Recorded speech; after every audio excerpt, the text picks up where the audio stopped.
Good morning, everybody. Welcome to the 2020 Worldwide Rally Day 2. I'm deep into my cold brew, and I hope you got your coffee with you too. We've got an awesome day scheduled for you today. We have so many fun things happening. The first event today, we're going to take a fabrication shop tour. I was joking with Richard that I wished I was a news anchor and I could throw it out to Richard on the streets. But we are going to throw it over to Richard at the fab shop here in a couple minutes. We pre-recorded a tour because there's no cell service out there, and we're going to premiere that with you all. And then Richard will join me here on the couch right here in just a couple minutes while following the tour. And we'll take your questions and we'll chat about some of that stuff. That is awesome thing number one. Awesome thing number two, at 10 a.m., directly after this, we're going to hightail it down to High Point, and that's our machine shop. And Don is going to give us a tour of his high precision machine shop. Don is a motorcycle junkie himself, but he does all sorts of amazing things for our bikes and makes all sorts of amazing things for companies all over Elkhart County. So we're going to tour his shop. And immediately following that, at 11 a.m., this is all Eastern time, 11 a.m., we will be doing a 1,000-mile tune-up with Janus Motorcycles here in the shop. So if you have any questions about maintenance on your bikes, or how to service your bike, or how to take care of your bike, or any questions like that, that's the time to be ready. Have your questions ready. John's a great teacher, and you're going to learn a lot that session as well. If you don't like to learn, you can skip ahead to 1 p.m. and we will be ready for the bingo. If you're a gamer and not a learner, skip ahead to 1 p.m. and we will be ready for our scavenger hunt bingo. And that is going to be an awesome afternoon and evening activity for you all out there. We have people joining from all over the world, so it truly is a worldwide rally. And you are going to be able to play scavenger hunt bingo on your motorcycle from anywhere in the world for a chance to win prizes. Some of those prizes would be one of our motorcycle rucksacks. We've got helmets, we've got gloves, gift certificates for Janus, all that good stuff. We have some great prizes available for you. So those are the things going on today. 9 a.m., we're doing the Fab Shop Tour. 10 a.m., we're doing the High Point Machine Shop Tour. 11 a.m., we're doing a 1,000-mile tune-up. 1 p.m., we are doing our Scavenger Hunt Rally official launch. Scavenger Hunt Bingo, I'm sorry. So without further ado, we will be popping over to, let me make sure I didn't forget anything. I talked about promos, schedule. Oh, promos today. Don't forget that we have a promo going on today. All weekend long, our Bandit Special. Great savings on our motorcycles. Right now, we've got a special going on our rucksacks and messenger bags. Later today, we have promos going on for helmets and gloves. And tomorrow, we have promos going on for our care kits. The way to find out about all of the sales that we have going on, go to www.janusmotorcycles.com/rally. The link's on our website. There's a big banner at the top. There's a link on the bottom. Go to www.janusmotorcycles.com/rally. Everything is there. Don't miss out on anything. And have a great day. Be safe. Wear all your gear today. Hydrate. All the good things that your mom used to say to you before you went out to play. We are going to pop it over to the Fab Shop, and we're going to take a tour here and enjoy. Thank you so much for joining us, everybody. All right, we are out at our fabrication shop, which is about 15 miles from our downtown assembly shop in Goshen. We are out at our fabrication shop, which is about 15 miles from our downtown assembly shop in Goshen. We're out to the southwest here surrounded by corn, literally pretty much as far as you can see. And this is the fabrication shop which we've partnered with for literally from the very beginning of Janus. So we've grown with the family here, going all the way back to the first bike we built, which was the Paragon, all the way through the 50cc Halcyons, and then all of our new 250s. Everything has been, all of it's been built here, and much of it's been actually designed here on the floor. In a lot of ways, they've been a huge part of what we do. So we feel really lucky to have that kind of a relationship, and it really, so much of the Janus story starts right here. So we're going to walk in and take a look at some of the processes that they use to manufacture our bikes. We got some Janus exhausts here hanging up. When we come in to get parts, oftentimes they'll be waiting right here for us. A lot of what we do is picking up parts, taking them to powder coat, or sandblasting or polishing. So that's this area. A lot of product development happens right here. This is kind of a Janus table here where a lot of prototype parts, things we're working on start off, and then they move on through to production. This shop is not just like a dedicated, they're a job welding and fabrication shop. So they take in all kinds of jobs. So oftentimes we're in here, we'll see things like this. This may be some piece of furniture. You'll see cattle gates, cattle ramps, everything from the smallest job to the largest job, you know, semi-truck getting a bumper, all kinds of really neat projects. But right here, we're going to see the first sign of a Janus frame production run in process. So these are all parts of our 250 featherbed frame, already bent, already tube cut, ready to go. So for example, this one right here, this would be the top tube rail, the left top tube of a frame. So the headset here is your forks back to the airbox here, and there'll be a second set of tubes which are down there to complete this and go around. Oh yeah, the tube. So these are, we started off originally doing tube notching, which is where you grind this with a grinder, but you'll notice this is not done that way. This is actually a tube laser cut. So there's just like you laser cut flat metal, this is a tube laser. So it's always cutting concentric to the middle of the tube. And so that leaves you with no really thinned out edges.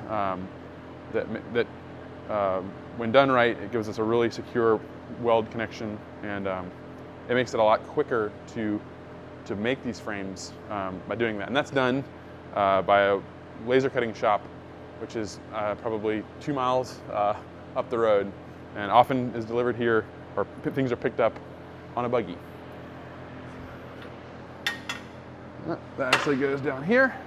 This is the left one, and the one on top of it's the right side. So we'll probably go around this side. Yep.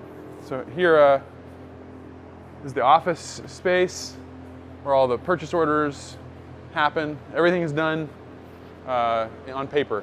It's all, no computers here. There is a fax machine, which we use. A little tool cell.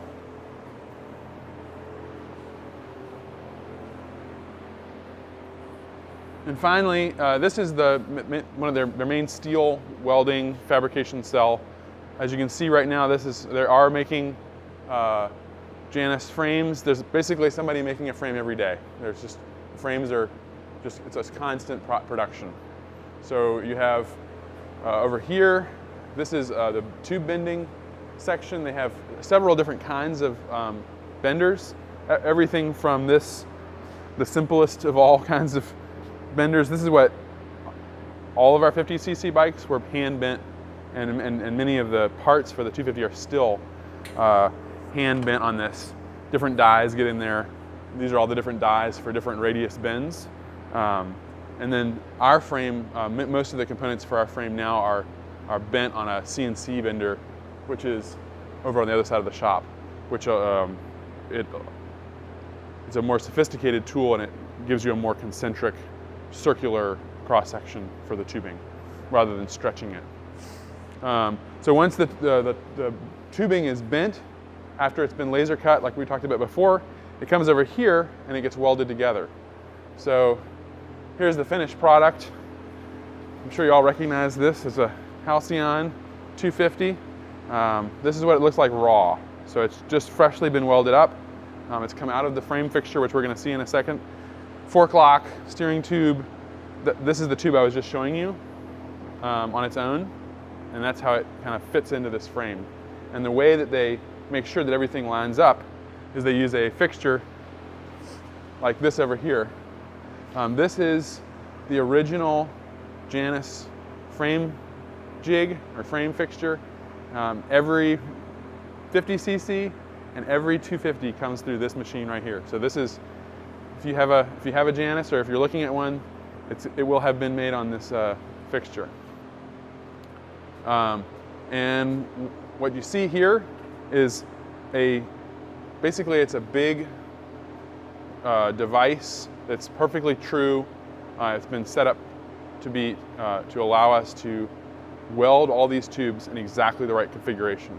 So there are over-center clamps, for example, here and down there. And when you have a tube, you put it in here, and then you clamp it in, and then when you go to weld it, you know that everything is held together the right way. Now there's also a weld sequence that we follow to make sure that there's no deformation of the frame, it's in a controlled manner.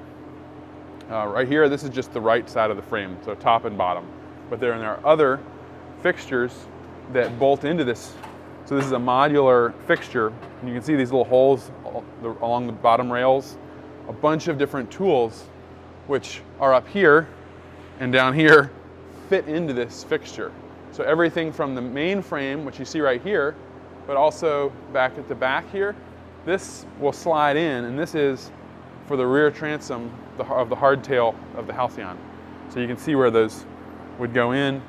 For example, this is all components that go on our bikes, but for example, this is your rear dropout. So this is where the rear axle is held in place. That would just fit right in here, and then those tubes, you can see they come in and they would fit in right there. So this is a big thing that holds everything while it's being welded together. So while I'm pointing this out, this is basically a cart with all the laser cut and machine components that go on a Janus frame. Everything from, these hold your seat pivot, to these are your foot pegs or brackets, front engine mount. You may recognize some of these parts. Swing arm plates for a Halcyon, which are basically just frame plates. Side stand bracket, and the list goes on, but all these are organized. Then they get these from laser cut, and they come in here and they get welded on in this fixture and in many of the different jigs that fit in there. And you can see the shelf over here. I mean, there's so many different little tools that they've made and that we've worked with them to make different parts. Up at the top there, I'll point them out. Up here, these are all for cutting and drilling fenders.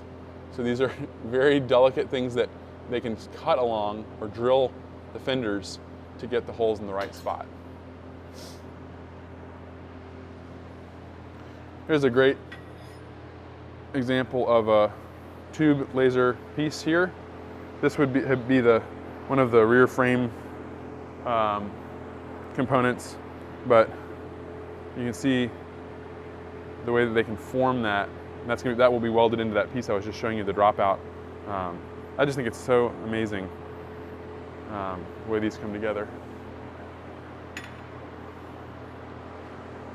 So we're standing amidst all these tools. Some of these tools are much older than me, and they're still working, doing exactly what they've always done. Well-made, American-made tools like this beautiful. It almost has, we had a reporter out here, and he's looking at these and he says, like a brake press, it's called Dries and Krump. It's like the perfect name for this giant piece of equipment. So anyway, yeah, this is the steel area, and we're going to move over and look at some other areas where they weld parts of like the fuel tanks that are aluminum.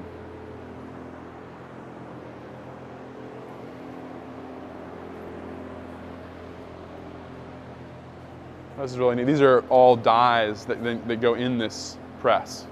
So for different Janus parts as well as other parts.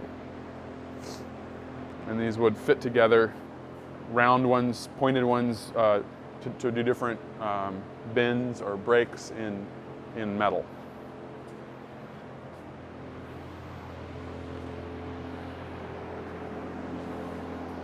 This one here is shear metal. So it'll cut huge sheets of metal.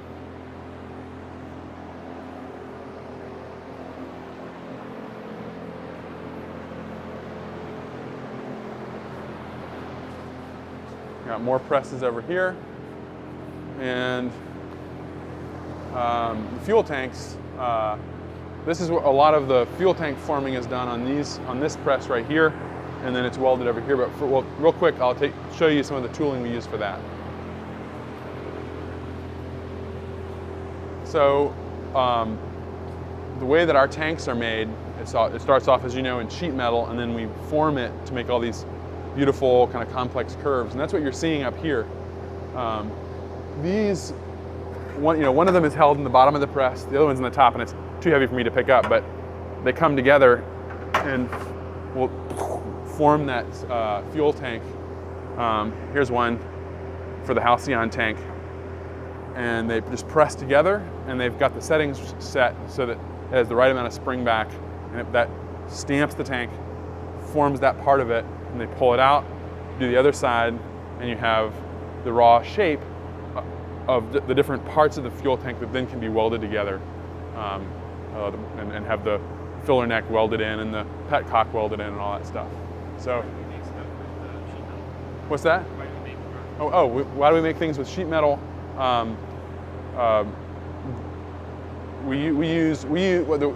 The way that we do it, we don't use like first of all, we don't use an English wheel because our bikes would be a lot more expensive. It would take hours and hours and hours. But also, this kind of tooling, you can see it's all hand welded, handmade.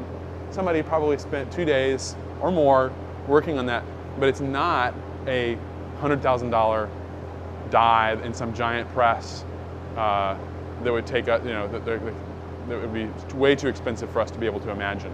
So in some ways, this kind of like homemade tooling, that's what allows us to be able to do this, and has allowed us to get into this as a new manufacturer. So it works really well with the way that we make things. It's handmade, but we can achieve through these tools uniformity in a production product. So now we'll go over and take a look at the fuel tank finished bent parts before they get welded.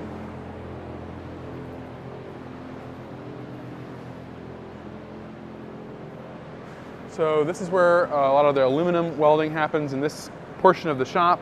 You can see all the welders over here, another bender, and more Janus parts. But right here we have Halcyon fuel tank components. So what I was talking about, those dies over there, those for shaping the tank, they're being pushed in here. This is what they're doing. They're forming this.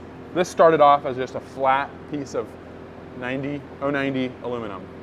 And then it was, this shape is put into it with one of those dies, and then the curve is put into it, and it's all set up to fit together properly. So you can see over the years, back to the 50cc, we've developed a way so that this can be perfectly lined up. So these little teeth hold it the right distance. These little divots in the aluminum, that shows them when they're breaking it where to line it up quickly and easily. They don't have to do any guesswork. You can see that they're on each one of those breaks, front and back, there's a little notch that's actually laser cut into there. That's in our design file for them to do that. And then little teeth that hold it apart.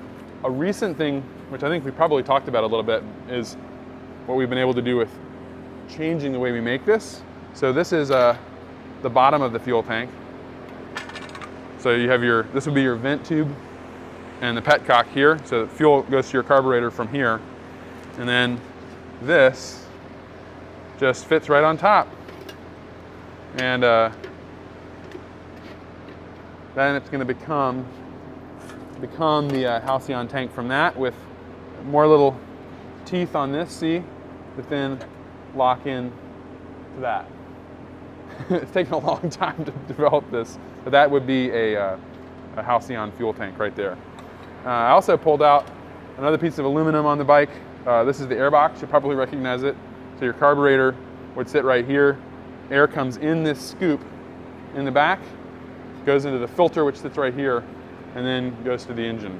And a lot of design went into how this works so that it works with EPA.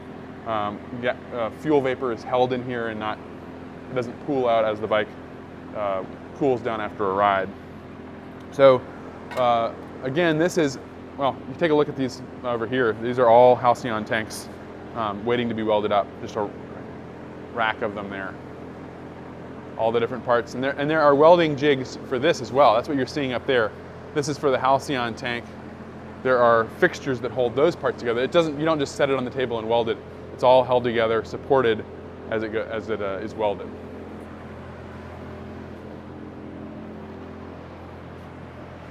And then after it's welded, this is true of the frame as well. After the fuel tanks are welded, they then get sanded down. So all the welds are sanded down flush, and we are able to do that because we have to build up multiple welds on each tank so that there's enough penetration so that we can sand it down. And that happens in there, in that room, and they clean it up, get it perfectly smooth before it comes to us. And then when it comes to us, Kelly then refinishes it, makes sure that there's every little bit of nick or swirl in the tank is smoothed out and is ready for paint. Here is a finished welded Halcyon tank.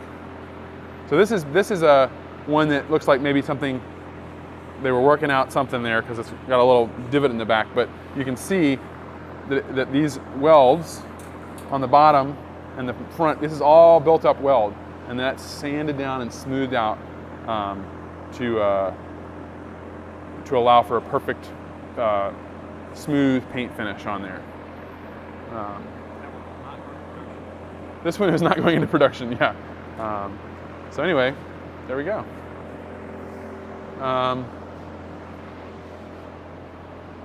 So this area we're in right now, they added over the last 3 years has been added. This was just a field, and where we got started was actually in the next room. It was much smaller, low ceiling. We had a little corner where we would do all our Janus development. And so it's been amazing to watch our fabrication shop and our business partners out here grow along with us, because I mean we're all growing. We just drove out and we were driving past our laser cutting shop where they used to be, which was there was one laser machine in a garage in like a pole barn, and they probably have, I don't even know how many laser machines they have. They have a 60-foot plasma table. It's just a huge operation, and we've literally kind of grown along with that and watched them grow. So it's really rewarding to make these trips out here, work with these people. They are a huge part of not even the production, but the design in many ways. So yeah, it's good to let y'all come along and take a tour with us out here, and we're gonna hop back on our bikes and ride over to our machine shop and visit with Don. He'll show us I think he's running some really interesting stuff today, archery components. So back anyway, here, we'll move on with that. Be able to answer some questions. Any questions y'all have on the fabrication shop tour? We had a wonderful ride out there this morning. We all rode out and through the beautiful countryside and recorded that just an hour ago. Mm-hmm. So it wasn't live, but it's very fresh. And I'm excited to do a tour of the machine shop next. So anyway, we're here to answer some questions you may have about the fabrication shop, anything you saw there you thought was interesting. Yeah, fire away. We had a couple questions about hand-formed versus press, like a brake press form. We're trying to, as you can see, the morning sun is very bright on our faces. We're trying to fix some of that sunlight. We have Josiah outside if you can see him.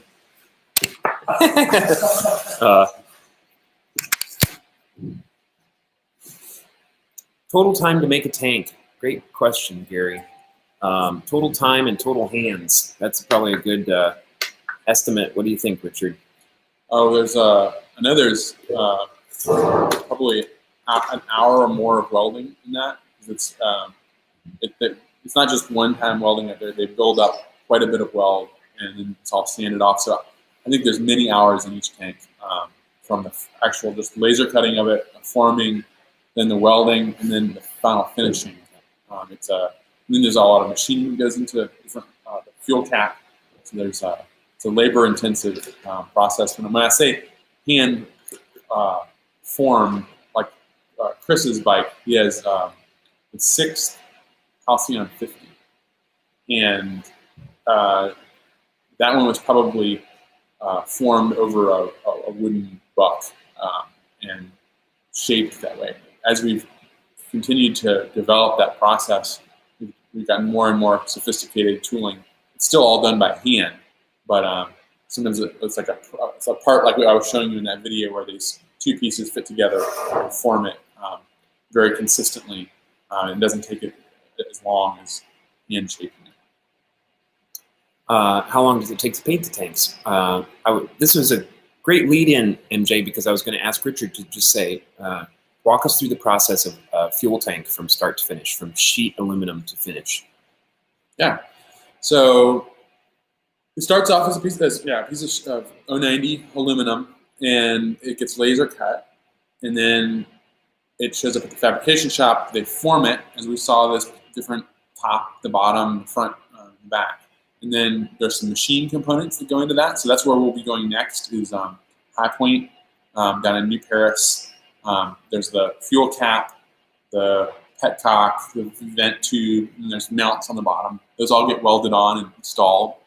And then it gets sanded, very smooth, smoothing out all the welds. Then from there, it comes back to our shop, raw.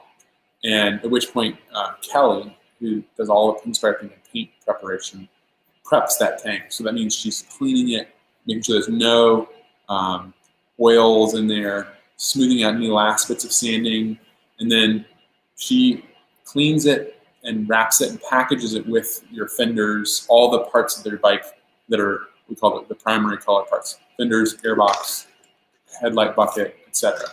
And that goes out, back out to what we call the inner world, to powder coat. This powder coat comes back to us, at which point she then prepares it for pinstriping, and it goes whatever. But each tank, from when it's raw, it's already got whoever's bike that is. It's got your name on it, your number, your colors. It's made specifically. We don't stock, at least at this point, green, British Racing Green Halcyon tanks. It's right for you at that point. So then it comes back. She does the stencils. So lays down vinyl that outlines and guides her where she paints. Pinstripes it, removes that, and then it cures for a couple of days. And then obviously it goes on the bike, and we go from there. And that's just one component. So the fuel tank is probably one of our most intricate components that we make. Frame would be another one, but the finishing processes in a frame are much simpler. So it goes from our fabrication shop where you saw that raw steel frame. It goes straight to powder from there. Sandblasting and then powder. Right? Mm-hmm. So who does the tank polishing on the deluxe tank? Great question, Bruce Stevenson. Yeah. So our fabrication shop is run by 3 brothers. And they have, like many people in the Amish community, they have their regular job, then they have their second job, and then their third job.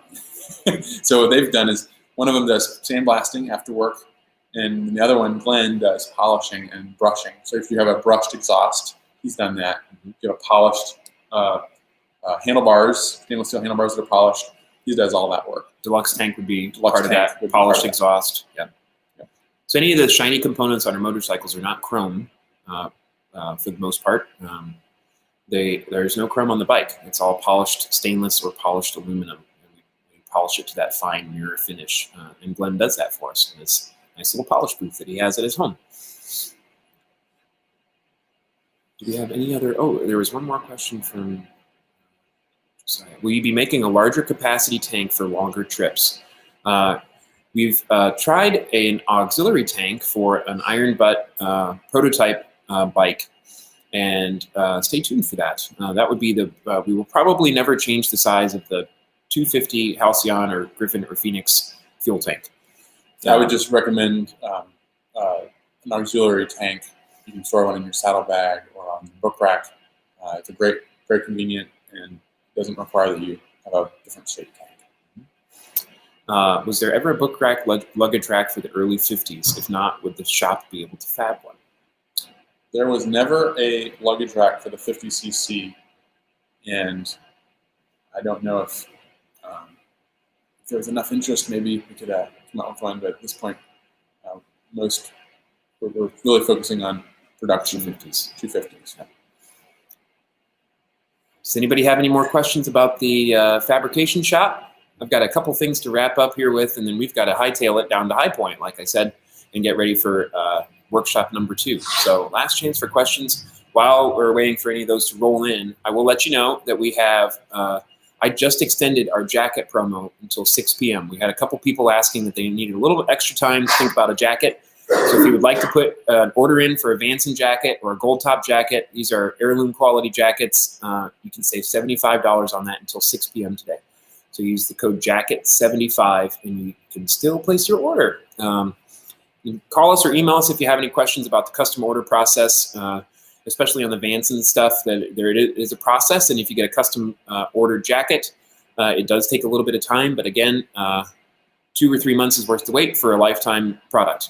So that's the promo that I've just extended through the day. We also are running our rucksacks promo until noon, and then later on today we have a glove, helmet, and helmet rack promotion running. So check out our website, www.janusmotorcycles.com/rally, to get all of that information, and you can still use the promo code JACKET75. And that's what's going on for the rally. We're going to wrap up here. We got a couple more questions. Josiah says, are the jackets only men's sizes?